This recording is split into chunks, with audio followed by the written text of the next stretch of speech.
ఆ లతని పీకి పట్ల లక్ష్మణ, పట్టుకొచ్చి పువ్వులతో ఉన్నటువంటి ఆ తీగని మెడలో మాలగా వేయి సుగ్రీవుడికి.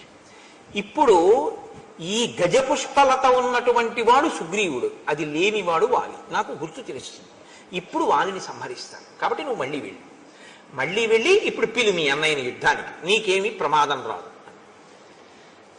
ఇక్కడే మీరు ఒక విషయాన్ని గమనించాలి. ఇది యథార్థమేనా? రాముడు నిజంగా బాణం వేయకపోవడానికి కారణం అంతేనా? అంతే. మీరు అందులో ఏమాత్రమైన సందేహాన్ని మనసులో పెట్టుకుని మాట్లాడితే, రాముడు కొమ్మ వేశాడు, సుగ్రీవుడు కూర్చోబెట్టలేదు, లక్ష్మణుడిని కూర్చోబెట్టలేదని మనసులో పెట్టుకుని బాణం వేయలేదండి అన్నారనుకోండి, రాముని యొక్క త్రికరణ శుద్ధిని మీరు శంకించడం అవుతుంది.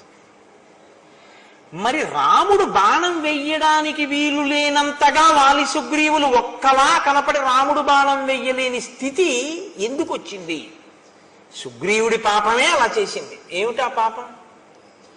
మహాత్ముల పట్ల అమర్యాదతో ప్రవర్తించడం, మహాత్ముల పట్ల మర్యాదతో ప్రవర్తించడం, ఈ రెండు సద్య ఫలితాలు ఇస్తాయి.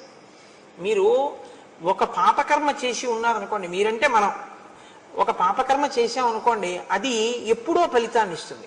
కొన్ని అవి ఏం చేస్తాయంటే వెంటనే ఏం ఫలితాన్ని ఇవ్వవు, ఇస్తాయి ఎప్పుడో, తర్వాత ఎప్పుడో ఇస్తాయి. కొన్ని ఈశ్వరుడు ఏం చేస్తాడంటే తర్వాత వరకు కూడా ఉంచడం. కొన్ని చాలా భయంకరమైనటువంటి ఉంటాయి. అందులో అత్యంత ప్రమాదకరమైనటువంటి దోషం మహాత్ముల జోలికి వెళ్ళడం. ఈశ్వరుణ్ణి బాగా గుండెలలో నమ్మి ఆరాధించేటటువంటి వాడు కాని బాధపడేటట్టు మీరు ప్రవర్తిస్తే, ఆయన బాధపడ్డాడా పడలేదా పక్కకు వదిలేయండి, ఆయన పడకపోవచ్చు. ఆయన బాధ పడకపోయినా ప్రవర్తించినందుకు మీరు ఫలితం అనుభవించవలసింది. ఆయన పడలేదు కదండి ఫలితం, ఆయన ఏం బాధపడితే కదా నాకు ఫలితం ఇవ్వడానికి, అది వేరు. నువ్వు ప్రవర్తించావా లేదా, ఈశ్వరుడు ఫలితం ఇచ్చేస్తాడంతే. నేను మీకు ఒక ఉదాహరణ చూపిస్తాను. సుబ్రహ్మణ్యేశ్వర స్వామి వారు ఈ దేశంలో సనాతన ధర్మంలో కర్మ మార్గాన్ని ముందు శంకరాచార్యుల వారు జ్ఞాన మార్గాన్ని నిలబెట్టడానికి వచ్చేటప్పటికి, శంకరాచార్యుల వారు అద్వైత స్థాపకుడు అంటారు, అంతకన్నా తప్పు మాట ఇంకోటి లేదు. శంకరులు అద్వైత స్థాపకులు కారు. ఎలా వచ్చేసిందో నాకు తెలియదు. ఆఖరికి ఆయన నామావళిలో కూడా అద్వైత స్థాపకాయన మహాన్ రాస్తూ ఉంటారు. ఆయన అద్వైత స్థాపకులు ఏంటి? అద్వైత స్థాపకులు శంకరాచార్యుల వారు అయితే అంతకు ముందు లేని దాన్ని ఆయన కొత్తగా తీసుకొచ్చి పెట్టినవారు. ఆ అవతారం వచ్చిందే వేదాన్ని ప్రచారం చేయడానికి. అద్వైతము వేదాంతర్గతమైన సిద్ధాంతము, వేదాంతర్గతం వేదసారమే అద్వైతము. వేదసారమైన అద్వైతాన్ని ఆయన ప్రచారం చేశారు. అద్వైత ప్రచారకులే తప్ప అద్వైత స్థాపకులు శంకరులు కారు. అద్వైత స్థాపకులు అంటే అంతకు ముందు లేనిది ఇప్పుడు కొత్తగా తెచ్చినది అవుతుంది. ఆయన ఏదీ కొత్తగా పెట్టలేదు, ఉన్నదాన్నే ఆయన ప్రచారం చేశారంతే. అప్పుడే శంకరాచార్యులు వారి అవతారం గురించి మీకు సరిగా అర్థమైందని గుర్తు. ఒక లేఖి ప్రశ్న ఒకటి వేస్తుంటారు, ఆయన జగద్గురువులు ఎప్పుడయ్యారని. జగద్గురువులు అవడం ఏమిటైనా? ఆయన పుట్టడం జగద్గురువుగా పుట్టారు. అసలు ఆయన జగద్గురువు అవడం అన్న మాట లేదు, ఆయన పుట్టడమే జగద్గురుత్వం అంతే. కైలాస శంకరుడు కాలది శంకరుడిగా రావాలనుకున్నప్పుడే జగద్గురువుగా వచ్చారు ఆయన, తప్పించి. అందుకే అసలు ఆయన వస్తూనే సన్యాసాశ్రమం తీసుకోవడానికే సిద్ధపడి ఉన్నారు, వివాహం చేసుకోలేరు. ఆతృత సన్యాసం స్వీకరించి లోకమంతా తిరిగారు. నాకు భవతి భిక్షాందేహి అంటే చేతిలో ఏ తల్లి కవళం వేస్తుందో వాళ్ళందరూ నా తల్లులే అన్నారు ఆయన.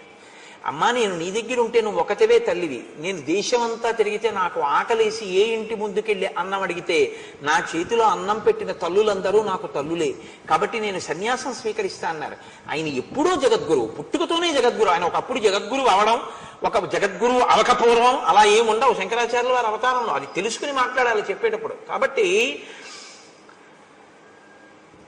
ఇక్కడ శంకరాచార్యుల వారు జ్ఞాన మార్గ ప్రచారం చేసి అద్వైత సిద్ధాంత ప్రచారం ప్రారంభం చెయ్యడానికి ముందు సనాతన ధర్మాన్ని పటిష్టం చేయడం కోసం కర్మ మార్గాన్ని పటిష్టం చేయడానికి సుబ్రహ్మణ్యేశ్వర స్వామి కుమారిల భట్టు అన్న రూపంలో వచ్చారు. వచ్చి ఆయన బౌద్ధ మతం ఈ దేశం నుంచి కదిలిపోయేటట్టుగా చేశారు. కుమారిల భట్టు ముందు కదిపిన వారు అసలు. కాబట్టి శంకరాచార్యులు వారు బౌద్ధానికి వ్యతిరేకంగా ఉన్నారంటారు, తప్పది. శంకరులని బౌద్ధం తట్టుకోలేకపోయింది తప్ప. శంకరులు అసలు ఎప్పుడూ ఎవరిని వెళ్ళదోసే ప్రయత్నం చేయలే. ఎందులో మంచి ఉంటే దాన్ని ఆయన గ్రహించారంతే. శంకరుల గురించి మీకు సరిగా అర్థమైతే మీరు శంకరుల గురించి మాట్లాడే మాటలు వేరుగా ఉంటాయి. శంకరులు ఎప్పుడూ ఎవరిని ఓడించి తరిమేయడం ఆయన యొక్క సిద్ధాంతం కానీ కాదు, ఆయన ఆశయము కాదు. ఆయన ప్రతి దాంట్లోంచి సారమున్న ప్రతి దాన్ని ఆయన తీసుకున్నారు. ఎంతవరకు పనికొస్తుందో అంతవరకు చూపించారు. ఏది అనుష్ఠాన యోగ్యము కాదో అది అందుకు పనికిరాదు అని చెప్పారంతే తప్ప నే పట్టుకున్నదే సత్యం మిగిలినవన్నీ అసత్యాలని శంకరాచార్యుల వారు అసలు ఎప్పుడూ మాట్లాడలేదు. అలా మాట్లాడితే, అటువంటి సంకుచితత్వంతో ప్రవర్తిస్తే శంకర భగవత్పాదులు షణ్మత స్థాపనాచార్యులు కానే కాలేరు. తర్వాత చాలా మందికి ఒక అపోహ, శంకరాచార్యుల వారు విభూతి రేఖలు పెట్టుకుంటారు కాబట్టి ఆయన శివుడు, ఆయన పరమశివుణ్ణి ప్రధాన దైవంగా ఆరాధించిన వారు అని అనుకుంటారు. నేను మీకు ఒక యథార్థం చెప్పనా, శంకరాచార్యుల వారంత గొప్ప వైష్ణవుడు ఎక్కడ, శంకరాచార్యుల వారు చాలా గొప్ప వైష్ణవుడు. నేను ఎందుకు ఈ మాట అంటున్నానో తెలుసా అండి, శంకరాచార్యుల వారి ఆరాధ్య దైవం కృష్ణ పరమాత్మ. మీరు ఇప్పటికి కాలడి వెడితే కాలడిలో ఆయన ఆరాధించినటువంటి కృష్ణ పరమాత్మ యొక్క స్వరూపాన్ని శృంగగిరి పీఠం వారే అక్కడ ఉంచారు. సచ్చిదానంద సింహాభినవ నరసింహ భారతీ స్వామి వారు కదండి మహానుభావుడు. ఆ ప్రాంతానికి వెళ్ళి శంకరులు ఎక్కడ స్నానం చేశారో, ఎక్కడ మొసలి ఆయన కాలు పట్టుకుందో ఆ ప్రాంతాన్ని గుర్తించి శంకర భగవత్పాదులు తన తల్లిగారిని సమాధి చేసినటువంటి ప్రదేశాన్ని కూడా గుర్తించి, అక్కడ శంకరాచార్యుల వారు పుట్టినటువంటి గదిని గుర్తించి ఆయన జ్ఞానశక్తి చేత అక్కడ శంకరాచార్యుల వారి గుడి కట్టించి, ఎక్కడ రోజు ఆయన వెళ్ళి స్నానం చేసేవారో, తల్లిగారు స్నానం చేసేవారో, పూర్ణానదిని తీసుకొచ్చినప్పుడు కృష్ణాలయం అందులో మునిగిపోతుంటే కృష్ణుడు శంకరా నేను ఇప్పుడు ఎక్కడుండను అంటే ఆయన తీసుకొచ్చి బయట ఎక్కడ పెట్టారో అవన్నిటినీ పరిరక్షించారు శృంగగిరి పీఠం వారు. సచ్చిదానంద శివాభినవ నరసింహ భారతీ జాతికి అందించినటువంటి గొప్ప ఉపకారం. అందుకే శృంగగిరి పీఠాన్ని అధివసించిన మహాపురుషులందరూ ఏదో ఒక గొప్పతనాన్ని ప్రతి ఒక్కరూ ఒక్కొక్కటి ఈ దేశానికి అందించి వెళ్ళారు. అవతార పరిసమాప్తి చేసే లోపల శంకరాచార్యుల వారి జీవితం అంతా కూడా ఎక్కడ మంచి ఉంటే దాన్ని గ్రహించడం. అసలు ఆయన బ్రహ్మచర్యంలో ఉండగా ఆయన నోటి వెంట వచ్చిన మొట్టమొదటి స్తోత్రం లక్ష్మీ స్తోత్రం. విభూతి పెట్టుకోవడం అంటారా, విభూతి పెట్టుకోవడం అనేటటువంటిది వైదికమైన ప్రక్రియ, వేదాంతర్గతము. ఆ విభూతిని ఎడమ చేతిలో వేసుకుని కుడి చేతితో మూసి చెప్పవలసిన మంత్రం చెప్పి స్నానం అయిన తరువాత ఇస్తే సజల భస్మ, స్నానం చేయకపోతే పొడి భస్మ పెట్టుకోవాలని. ఆ సజల భస్మని కుడి చేతితో మూసి మంత్రం చెప్తారు. నేను కాకినాడలో శివమహాపురాణం చెప్పినప్పుడు ఆ మంత్రాన్ని బోర్డుల మీద రాసి అందరికీ ప్రచారం చేశాం కూడా, ప్రింట్ వేసి ఇచ్చి ఇలా పెట్టుకోండి విభూతిని. ఆ సజల భస్మని పెట్టుకుంటారు. అది వేదోక్తం, అది పురాణోక్తం. అది అందుచేత శంకరాచార్యుల వారు విభూతి పెట్టుకుంటే ఆయన శైవుడని కాదు దాని అర్థం. ఆయన చాలా గొప్ప వైష్ణవుడు. ఆయన సౌరోపాసన, గాణాపత్యం, శాక్తేయం వారు సౌందర్యలహరి చేశారు. శంకర భగవత్పాదుల వంటి వ్యక్తి, శంకర భగవత్పాదుల వంటి అవతారం శంకరాచార్యుల వారి తర్వాత ఇప్పటి వరకు రాలేదు.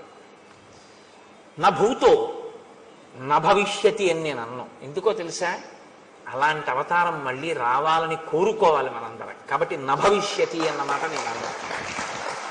కాబట్టి అంతటి మహానుభావుడు శంకర భగవత్పాదులు అంటే. సరే, నేను ఎందుకు మీతో ఇది మనవి చేయవలసి వచ్చింది అంటే, ఒక దాంట్లోంచి ఒక దాంట్లోకి వెళ్ళడం జరిగింది. శంకరులకు ముందు సుబ్రహ్మణ్యేశ్వర స్వామి వారు వచ్చారు. నాన్నగారు వచ్చే లోపల ముందు కొడుకు వచ్చాడు. కర్మ మార్గాన్ని నేను పరిపుష్టం చేస్తే జనం సనాతన ధర్మం వైపుకి తిరుగుతారు. తిరిగిన తరువాత నాన్నగారు వచ్చి జ్ఞాన మార్గాన్ని నిలబెడతారని ఆయన కర్మ మార్గాన్ని పరిపుష్టం చేశారు. చేసినప్పుడు ఆయనకి బౌద్ధులతో ఒక వాదన జరిగింది. ఆయన బౌద్ధుల రహస్యాలు తెలుసుకున్నారు శఠబుద్ధితో ఒకప్పుడు. అలా తెలుసుకుంటే తప్ప ఖండించడం కుదరదని. తదనంతర కాలంలో ఆయన బౌద్ధుడు కాడు అని తెలుసుకుని ఆయన్ని సంహరించే ప్రయత్నం చేస్తే ఆయన ఏం చేశారంటే, ఒక భవనం యొక్క పై అంతస్తులోంచి కిందకి దూకేస్తూ వేదమే ప్రమాణమైతే నాకు దెబ్బ తగలకుండుగాక అని దూకేశారు పై నుంచి. దూకేస్తే కుమరిల భట్టు కింద పడిపోయారు. కింద పడిపోతే ఆయనకి ఏమీ అవ్వలేదు, కానీ ఒక కన్ను మాత్రం దెబ్బతింది. ఆయన వెంటనే వేదమాత గాయత్రిని ప్రశ్నించారు. నేను వేదాన్ని నమ్మాను, నేను ప్రమాణమైతే అని చెప్పి దూకితే నాకేం అవ్వలేదు, కానీ నా కన్ను ఎందుకు దెబ్బతింది అని అడిగారు. వెంటనే అశరీరవాణిగా వేదం అంది, వేదమే ప్రమాణము కనుక నాకు దెబ్బ తగలకూడదని నువ్వు అని ఉండి ఉంటే నీకు దెబ్బ తగిలి ఉండేది కాదు. వేదమే ప్రమాణమైతే అంటే చిన్న అనుమానం ఉంది కాబట్టి కన్ను దెబ్బతింది. సంశయం ఒకటి చిన్నది పెట్టుకున్నావు కాబట్టి ఆ పాటి దెబ్బ నువ్వు తినవలసి ఉంటుంది. ఎందుకంటే మహాత్ముల పట్ల, దేవతా స్వరూపాల పట్ల ఆస్తిక్య బుద్ధి అంటే చేసేటప్పుడు నమ్మి చెయ్యాలి తప్ప ఉందో లేదో అన్న అనుమానంతో చేయకూడదు. సుగ్రీవుడు రాముడు చేస్తాడంటున్నాడు కానీ పరీక్షలు పెడుతున్నాడు. దీని ఫలితం ఎక్కడికి పోతుంది? కాబట్టి ఇప్పుడు రాముడి మీదకి తోయకండి. రాముడికి తెలిసి రాముడు కావాలని బాణం వేయలేదు, ఓ కొమ్మ మీద తన్ని కూర్చోబెట్టాడని, లక్ష్మణుడికి కొమ్మ వేయలేదని, అందుకని రాముడు బాణం వేయకుండా బాగా దెబ్బలు తిన్నాక వెనక్కి తీసుకొచ్చి బుద్ధి వచ్చిందా అని చెప్పి అప్పుడు దండయించాడు అనుకోకండి. అలా అయితే అసలు వాళ్ళలేదు అప్పుడు. అప్పుడు మీరు రాముని యొక్క శీలాన్ని మీరు అవమానించినట్లు అవుతుంది. రాముడు అలా ఉండడు, ఆయన త్రికరణ శుద్ధి. రామో దిర్నాభిభాషతే, అమ్మా నాకు 2 మాటలు మాట్లాడడం చేత కాదమ్మా అన్నాడు ఆయన. కాబట్టి నేను చంపుతాను అని మాట ఇచ్చినటువంటి రాముడు చంపకుండా ఉండి మీ ఇద్దరు ఓలా ఉన్నారు అందుకు చంపలేదు అని రాముడు చెప్తే రాముడు అబద్ధం అన్నట్టు అవుతుంది. అప్పుడు మీరు రామాయణాన్ని సరిగ్గా పరిశీలన చేయలేదు, రామాయణం బాగా అర్థం చేసుకునే ప్రయత్నం మీరు చెయ్యలేదు అని గుర్తు. సుగ్రీవుడు రాముణ్ణి నమ్మాడు కానీ అంటే but is a bit of poison కానీ అనేటప్పటికి అందులో చిన్న అనుమానం ఉంది. అనుమానం ఉండి ఆయన యందు నమ్మకం కలగడానికి ఆయనకే పరీక్షలు పెట్టి క్లేశాన్ని కల్పించినందుకు మహాత్ముడైన రాముడు ఇబ్బంది పడ్డాడా? ఈశ్వరుడికి అనవసరం. రాముడు ఈశ్వరుడని మాట్లాడకండి. ఇప్పుడు రాముడు ఈశ్వరుడని మాట్లాడేశారనుకోండి మీరు, మళ్ళీ కథ ఇంకొక కొంత తొక్కేస్తుంది. ఇప్పటి వరకు నరుడనేగా మనం మాట్లాడుకుంటున్నాం, అలాగే మాట్లాడుకుందాం. కాబట్టి నరుడిగా అలా అయితే వెంటనే శంఖచక్రాలు గదా బాణ పద్మం చూపించేసి నీ మొహం ఇచ్చా నేను విష్ణువుని రా అని చెప్పచ్చు. అలా చెప్పలేదుగా. అస్థిపంజరాన్ని ఎత్తవతల పారేయమంటే ఎత్తవతల పారేశాడు. నరుడిగానే చూపిస్తున్నాడు, తనకే ఉపకారం కావాలన్నట్టే చూపిస్తున్నాడు ఆయన. సీతమ్మని నువ్వు వెతికి పెట్టాలన్నట్లు. కాబట్టి ఇప్పుడు మహాత్ముడి జోలికి వెళ్ళాడు అని మీరు చెప్పవలసి ఉంటుంది. ధర్మాన్ని అనుష్ఠించేటటువంటి వాడు, సత్యాన్ని పట్టుకున్నవాడు, మిత్రధర్మానికి కట్టుబడ్డవాడు, శక్తి ఉండి ప్రతిజ్ఞ చేసిన వాడైనా అలా కుదరదయ్యా, నువ్వు చేసినా నేను నమ్మను, నువ్వు ఇవి చేస్తేనే నేను నమ్ముతాను అనేసి ఉంటే ఇంకోలా ఉంటుంది. నువ్వు ఇంద్రుడంతటి వాడివి, ఇంద్రుడిని గెలుస్తావు కానీ అంటూ ఉండడం మాట ఒకలా, లోపల ఒకలా సుగ్రీవుడికుంది. కాబట్టి ఇప్పుడు రాముడు బాధపడ్డాడా లేదా పక్కన ఉంచండి. కుమరిల భట్టనే అంతటి వారు సాక్షాత్ సుబ్రహ్మణ్యావతారం అయినా కూడా అనుమానం వ్యక్తం చేసినందుకు దెబ్బతిన్నారే, మరి అది సుగ్రీవుడికి మాత్రం ఎందుకు వర్తించదని మీరు అనుకుంటున్నారు?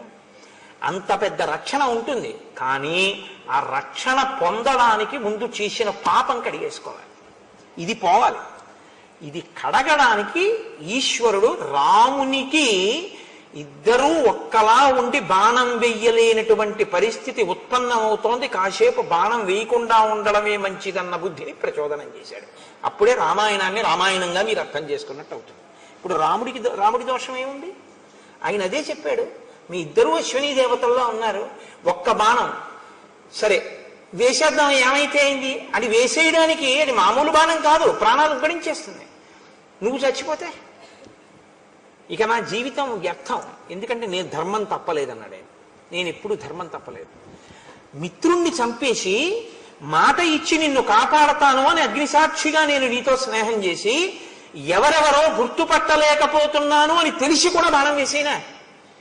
వాలి చచ్చిపోతే పర్వాలేదు, రెండో కోణం కూడా ఉంటుందిగా. అప్పుడు తెలియకుండా వేసినప్పుడు నీ మీద పడి ఉంటే ఎలా వేయమంటా?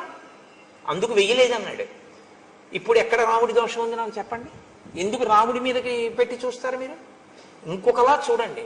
కిష్కింధకాండ దగ్గరికి వచ్చేటప్పటికి ఉన్న ఇబ్బంది ఏమిటంటే, కిష్కింధకాండలో రాముణ్ణి సరిగ్గా అర్థం చేసుకునే ప్రయత్నం లేక రాముని యందు దోషం ఆరోపించి చెట్టు జాతి నుంచి కొట్టాడు, వాలితో ఇలా అన్నాడు, బాణం వేయకుండా వచ్చేసాడు, సుగ్రీవుడు 2 మాటలు దెబ్బలు తిన్నాడు. ఇవన్నీ ఏవో తెలివి తక్కువ మాటలు అంటుంటాం మనం. కానీ సక్రమంగా మీరు అర్థం చేసుకుంటే రామచంద్రమూర్తి యొక్క శీల వైభవం మీకు అర్థమవుతుంది. మీకు ఒక యథార్థం చెప్పనా? మీరు ఇలా అర్థం చేసుకోవడానికి ప్రయత్నించినప్పుడు అర్థం అవడం కూడా రామానుగ్రహంగానే అర్థమవుతుంది. ఆ రామానుగ్రహంతో అర్థమై మీరు మనసులో అంత ఆనందించగానే రామా ఎంత ధర్మాత్ముడవో అని ఆలోచించగానే మీ యందు ఒక మార్పు వస్తుంది. ఏమిటో తెలుసా అండి, మీరు మహాత్ముల జోలికి వెళ్ళరు. తప్పు వాళ్ళ జోలికి మనం వెళ్ళకూడదు అన్న నిశ్చయాత్మక బుద్ధితో ఉంటారు కాబట్టి మీకు ఇబ్బందులు రాకుండా ఉంటాయి. సరికదా, మహాత్ముల యందు అలా ప్రవర్తించకపోవడం మీకు సద్య ఫలితాన్ని ఇస్తుంది. ఏ సద్య ఫలితం? విజయాన్ని మీకు ఇస్తుంది. అది మీకు వెంటనే చూపిస్తారు మహర్షి. ఎంత గమ్మత్తుగా ఉంటుందో అందుకే రామాయణం. కాబట్టి చూడండి, ఇప్పుడు మెడలో పుష్పమాల వేసి గజపుష్పీం ఇమాం పుల్లాం ఉత్పాట్య శుభలక్షణాం కురు లక్ష్మణ కంఠేస్య సుగ్రీవస్య మహాత్మనః. ఇప్పుడు ఆ పాపము కడగబడినటువంటి మహాత్ముడు కాబట్టి ఈ గజపుష్పమాలతో నువ్వు యుద్ధానికి వెళ్ళు అంటే ఆయన మళ్ళీ బయలుదేరి నడుస్తున్నారు. అగ్రతస్తు యయౌ తస్య రాఘవస్య మహాత్మనః సుగ్రీవ సంహత గ్రీవో లక్ష్మణస్య మహాబలః పృష్ఠతో హనుమాన్ వీరో నలో నీలశ్చ వానరః తారశ్చైవ మహాతేజ హరియూధ సయూధపః. ముందు లక్ష్మణుడు సుగ్రీవుడు నడుస్తున్నారు, వారి వెనక రాముడు నడుస్తున్నారు. రాముడి వెనక హనుమ, తారుడు, ఆ తరువాత నలుడు, నీలుడు, వీళ్ళు ఆయన వెనక నడుస్తున్నారు. అందరూ కలిసి వెడుతున్నారు. ఆకాశం అంతెత్తు పెరిగిపోయినటువంటి చెట్లు, లతలు అవన్నీ కనపడి ఏదో పెద్ద నృత్యాలు, పాటలు అవి వినపడుతున్నట్టు మధురమైనటువంటి ఫలములతో పుష్పములతో నిండిపోయి, కానీ ఆ వనంలోకి ఒక పక్షి కూడా వెళ్లకుండా కనపడింది రాముడికి. ఆశ్చర్యపోయి, ఇన్ని ఫలములు ఇన్ని పుష్పములు ఉండి ఇన్ని చెట్లుంటే ఒక పక్షి అయినా ఉండాలి కదా, ఏదీ లేదేంటి? ఆశ్చర్యపోయి ఆయన సుగ్రీవుడిని అడిగాడు, ఏమిటి ఇలా ఉంది వనం? రాముడు చాలా గొప్పగా అడుగుతాడండి. ఒక ప్రశ్న వేయడం అంటే ఆయన అలా ఉంటుంది. ఇన్ని చెట్లుంటే పక్షులు ఉండాలి, చెట్లున్నాయి, పళ్ళున్నాయి, తేనె పట్లున్నాయి, పువ్వులున్నాయి, పక్షి లేదు, మృగం లేదు, మనిషి లేడు. ఎందుకు లేదు అలాగా? ఏమిటి దీని విశేషం? సుగ్రీవా, నీకేమైనా తెలుసా? కిష్కింధని పరిపాలించావుగా కొంతకాలం, చెప్పు అన్నాడు. అంటే ఆయన అన్నాడు, అత్ర సప్తజనానామ మునయః సంసితవ్రతాః సప్తైవాసన్నధ శీర్ష నియతం జలశాయినః. ఇక్కడ సప్తజనులు అనబడేటటువంటి మునులు ఉండేవారు 7. వారు చెట్టు కొమ్మలకి కాళ్ళు పైకి పెట్టి తల కింద పెట్టి తపస్సు చేసేవారు. వారు 7 రోజులకొక్కసారి బయటికి వచ్చి వాయువుని భక్షించేవారు. వాళ్ళు నీటిలో పడుకునేవారు. అంత ఘోరమైనటువంటి తపస్సు చేశారు. సప్తరాత్ర కృతాహార వాయునా వనవాసిన దివం వర్ష శతైర్యాత సప్తభి సకళేబరాః. 700 సంవత్సరముల అలా తపస్సు చేశారు.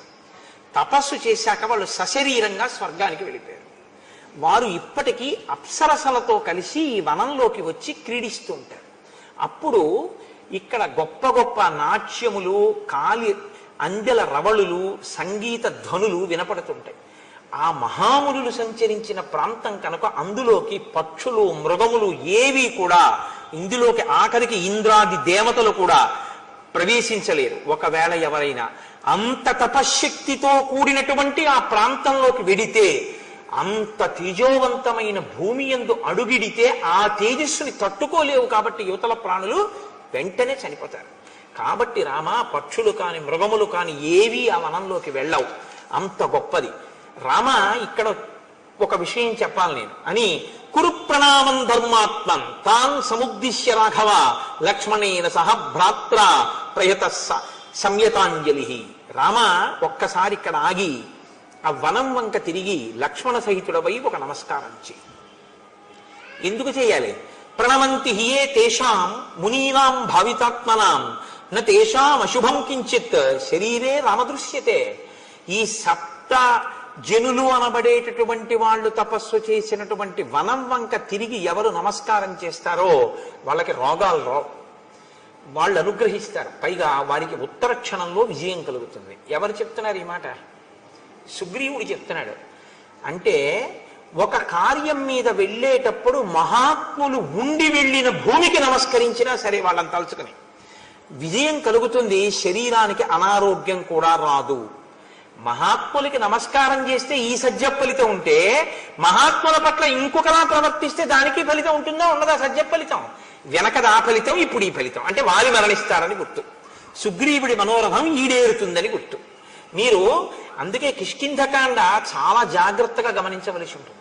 కిష్కింధకాండ ధర్మ సూక్ష్మములతో ఉంటుంది. ఎక్కడికక్కడ మహర్షి మనకి విషయాలు చెప్తుంటారు. అందుకే మహాత్ములైనటువంటి వారు కనపడ్డప్పుడు మీరు ఒక్క నమస్కారం చేసి పరమ గౌరవంతో నిలబడితే చాలు, మీకు ఈశ్వరానుగ్రహం వచ్చేస్తుంది. మహాత్ముల పట్ల మీరు వ్యతిరేకంగా ప్రవర్తిస్తే చాలు, వ్యతిరేక ఫలితం కూడా వచ్చేస్తుంది. కాబట్టి ఇప్పుడు ఒక నమస్కారం చెయ్యి అంటే తతో రామ సహ భ్రాత్రా లక్ష్మణేన కృతాంజలి. నమస్కారం చేసి అభివాద్యతు ధర్మాత్మా రామో భ్రాతా చ లక్ష్మణ సుగ్రీవో వనరాశ్చైవ జగ్ముహు సంహృష్ట మానసాహ. సంతోషంగా వాళ్ళందరూ కలిసి ఆ కిష్కింధానగరం వైపుకి వెళ్ళారు. వెళ్ళిన తర్వాత సుగ్రీవుడు ఒక మహానాదం ఒకటి చేశాడు. ఆ మహానాదానికి అక్కడ ఉండేటటువంటి గోవులన్నీ కూడా తోకలెత్తి పారిపోయాయి. ఆకాశంలోనూ చెట్ల మీద ఉన్నటువంటి పక్షులన్నీ గుండెలు బద్దలై నేల మీద పడి మరణించాయి. అంత పెద్ద మహానాదం చేశాడు. అప్పుడే సుగ్రీవుణ్ణి తరిమేశానన్న ఆనందంతో అంతఃపురంలోకి వెళ్ళి తారతో క్రీడిస్తూ మధుపానాసక్తుడై ఉన్నాడు వాలి. శ్రుత్వాతు తస్య నినదం సర్వభూత ప్రకంపనం మదశ్చైక పదే నష్టః క్రోధాశ్చాపతితో మహాన్. వెంటనే ఇప్పుడిప్పుడు వీణ్ణి నేను ఇంత యుద్ధం చేసి నెత్తురు కారేటట్టు కొట్టి తరిమొచ్చాను, మళ్ళీ వచ్చి సింహనాదం చేస్తున్నాడు ఆ యుద్ధానికి అని విపరీతమైన క్రోధం వచ్చి లేచి నిలబడ్డాడు వాలి. సతు రోషపరీతాంగో వాలి సంధ్యాతపత్ప్రభ ఉపరక్త ఇవాదిత్య సద్యో నిష్ప్రభతాంగత. గ్రహణం సూర్యుడు ఎలా కాంతి కోల్పోతాడో నిలబడిన వాలి యందు కోల్పోబడుతున్నటువంటి కాంతి కనపడింది, లేదా కాంతి క్షీణించిన వాలిగా నిలబడ్డాడు. అంటే మృత్యు ఆసన్న అవుతోంది అని గుర్తు. ఆయన గబగబ అడుగులు వేసి బయటికి ఎడుతున్నాడు. తార ఆయన భార్య. శ్రీరామాయణంలో తార ఒక మెరుపు, అద్భుతం. అసలు తార కిష్కింధకాండలో తార పాత్ర అనుపమానం. అలా మాట్లాడుతుంది, 2 పర్యాయాలు మాట్లాడుతుంది కిష్కింధకాండలో, 2 సార్లు అంతే. మీరు చెవులు ఒగ్గి వినాలన్నమాట తార మాట్లాడుతుంటే. అలా మాట్లాడుతుంది. బృహస్పతి యొక్క కుమారుడు తారుడు, తారుని యొక్క కూతురు తార. అందుకని తాతగారి తెలివితేటలన్నీ వచ్చాయి ఆవిడికి. మీరు శ్రీరామాయణంలో ఇంకో గమ్మత్తుంది. రామాయణంలో కొన్ని జంటలు కనపడతాయి మీకు. దశరథుడు 3 భార్యలు, సీత రాములు, అహల్య గౌతముడు, తార వాలి, రావణుడు మండోదరి. ఇలా ఒక్కొక్క జంటలో ఒక్కొక్క లక్షణం ఉంటుంది. దశరథుడు కౌసల్య సుమిత్ర కైకేయి. కౌసల్య యందు ఉదాసీనుడు, అసలు పట్టించుకోడు. సుమిత్ర యందు తటస్థుడు, పట్టించుకున్నాడో పట్టించుకోలేదో, విన్నాడో వినలేదో తెలియదు. కైకేయి యందు ప్రేమాస్పదుడు, కొంప ముంచేసింది. అహల్య గౌతములు చెయ్యరానంత అపరాధం అహల్య చేసింది. అయినా తన భార్యని ఉద్ధరించుకుని తన పక్కకి తెచ్చుకోవడమే తప్ప భార్యని విడిచిపెట్టడం అన్నది సనాతన ధర్మంలో లేదని నిరూపించిన వాడు గౌతముడు. తార వాలి. తార ఏది చెప్పినా వింటాడు, నోర్మొయ్యని ఎప్పుడు అంటాడు, చక్కగా వింటాడు. తను చేసేదే చేస్తాడు తప్ప తార చెప్పిన మాట పాటించడు వాలి. రావణుడు మండోదరి అసలు భార్యగా చూసినట్లు కూడా మీకు కనపడదు. అంత మహాపతివ్రత. మహర్షి స్పష్టంగా చెప్పారు రామాయణంలో, సీతమ్మ ఎంత సౌందర్యవతో మండోదరి అంతే సౌందర్యవతి. నా ఎందు కనపడని ఏ అందం నీకు సీతమ్మ ఎందు కనపడిందిరా, నీకు మృత్యువు కోసం వెళ్ళావు తప్ప అంది మండోదరి. కాబట్టి రావణాసురుడు అనబడేటటువంటి వాడు ఇంత గొప్పదైనా మండోదరిని అసలు ఎప్పుడు భార్యాస్థానంలో ఇవ్వవలసిన కనీస గౌరవం కూడా ఇవ్వనివాడు. కాబట్టి ఆవిడ చెప్పడం ఈయన వినడం అన్నది అసలు ఉండనే ఉండదు. ఆ దాంపత్యం అటువంటిది. అయినా ఆవిడ ఆయన్ని అనుగమిస్తూనే ఉంటుంది, మహాపతివ్రత. సీతారాములు దాంపత్యం అంటే వీళ్ళిద్దరిదే రామాయణంలో. ఎందుకో తెలుసా అండి, రాముడు ఏదైనా సీతమ్మతో మాట్లాడతాడు, సీతమ్మ ఏదైనా రాముడితో మాట్లాడుతుంది. సీతమ్మ చెప్పిన దాంట్లోది నేను తీసుకోవలసి ఉంది అనుకుంటే రాముడు ఆవిడ చెప్తేనే వినడం ఏమిటి అనుకోడు, చాలా మంచి మాట చెప్పేవో అలా చేద్దాం అంటాడు. ఒకవేళ సీతమ్మ చెప్పింది చేయకూడదు అనుకుంటే ఇది ఒక్కనాటికి చేసే విషయం కాదు, నేనెవరో నీకు బాగా తెలుసు, అయినా నువ్వు ప్రేమతో చెప్పావు, నువ్వు కాకపోతే ఎవరు చెప్తారు, ఫలానా కారణానికి నీ చేయడం కుదరదు అని వివరిస్తాడు. రాముడు ఏదైనా సీతమ్మకి చెప్తే రాముడు చెప్పిందే సీతమ్మ చేస్తుంది. కానీ రాముడి చేస్తే బాగుంటుంది అనుకుంటే ఆయనకి నేను చెప్పడం బాగుంటుందా అని ఊరుకోదు, చెప్పి తీరుతుంది. ఇది సీతారాములిద్దరిది పెద్దలు కుదిర్చిన వివాహం. దశరథ మహారాజు జనకుడు కుదిర్చిన వివాహం. పెద్దలు కుదిర్చిన వివాహం ఏదో అది రామాయణంలో టోటల్ సక్సెస్.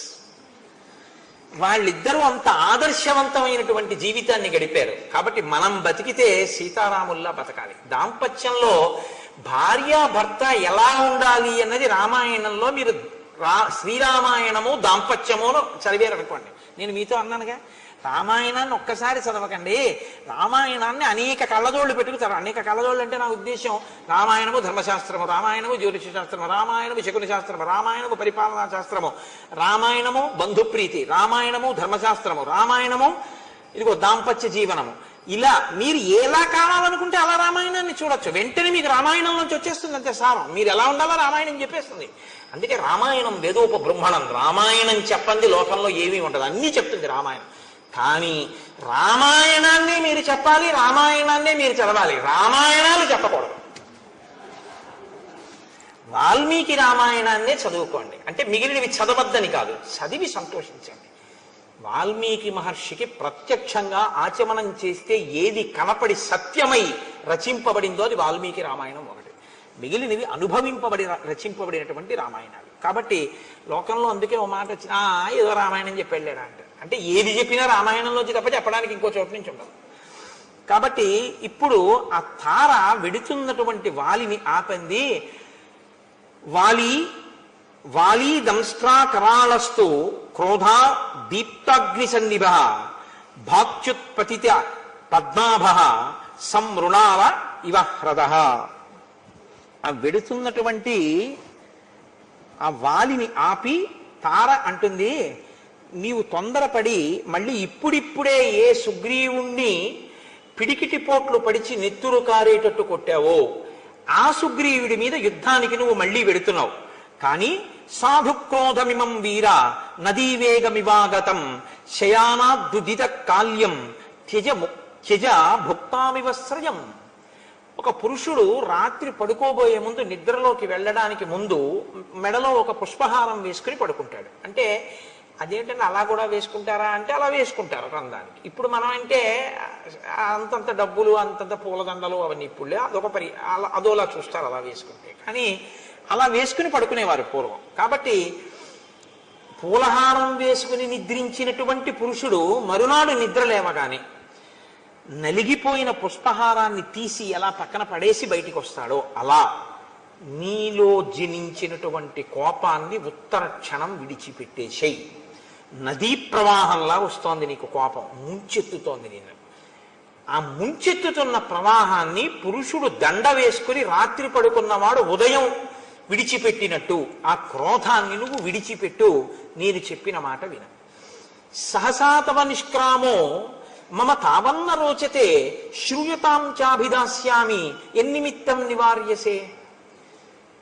ఇప్పుడొద్దు యుద్ధానికి, వెడుదుగానే యుద్ధానికి నువ్వు వెళ్ళొద్దు, యుద్ధం చెయ్యొద్దు, ఇంట్లోనే ఉండు, వెన్ను చూపించు అని నేను అనను. కానీ నీ తమ్ముడు ఇప్పుడు వచ్చి మళ్ళీ సింహనాదం చేస్తున్నాడు. కానీ వెళ్ళవద్దు ఇప్పుడు యుద్ధానికి. ఎందుకు వెళ్ళవద్దు అంటున్నానో నువ్వు విను జాగ్రత్తగా. తప్ప క్రోధంతో గబగబా తొందరపడిపోయి వెళ్ళిపోవద్దు. త్వయాతస్య నిరస్తస్య పీడితస్య విశేషతః ఇహైత్య పునరాహ్వానం శంకాం జనయతీవమే. ఇప్పుడిప్పుడు నువ్వు పిడిగుద్దులు గుద్దావు, నెత్తురు నవరంధ్రములలోంచి కారిపోతూ ఏడుస్తూ ఋష్యమూక పర్వతం మీదకి పారిపోయాడు ప్రాణాల కోసం. వెళ్ళి కొంచెం సేపు అవ్వలేదు, నువ్వు ఇంట్లోకి వచ్చావు, మళ్ళీ వచ్చి సింహనాదం చేస్తున్నాడు. ఇత పూర్వం ఎప్పుడు చేయలేదు సుగ్రీవుడిలా. ఏ ధైర్యంతో మళ్ళీ వచ్చి సింహనాదం చేశాడు. కాబట్టి ఏదో ఇందులో అనుమానించవలసింది ఉంది, తొందరపడి వెళ్ళకు. దర్పశ్చ వ్యవసాయశ్చ యాదృశస్తస్య నర్దతః నినాదశ్చాపి సంరంభో నైతదల్పం హి కారణం. నువ్వు జాగ్రత్తగా అతను చేస్తున్నటువంటి సింహనాదాన్ని విను. అతనిలో ఒక ఉద్యమం కనపడుతోంది, ఏదో చాలా ఉత్సాహంగా ఉన్నాడు. ఆ ధ్వని పూర్వంలా లేదు, ఇప్పుడు ఏదో ధైర్యంతో అరుస్తున్నాడు. అతనిలో ఒక తొందర ఉంది, రా బయటికి అని, నిన్ను బయటికి రప్పించడమే పూనికతో ఉన్నాడు. ఈ మూడు కనపడుతున్నాయి ఆ నాదంలో. అంటే ఏదో తేడా ఉంది వాళ్ళ సుగ్రీవుల్లో. నా సహాయమహం మన్యే సుగ్రీవం తామిహాగతం అనష్టబ్ద సహాయశ్చ యమా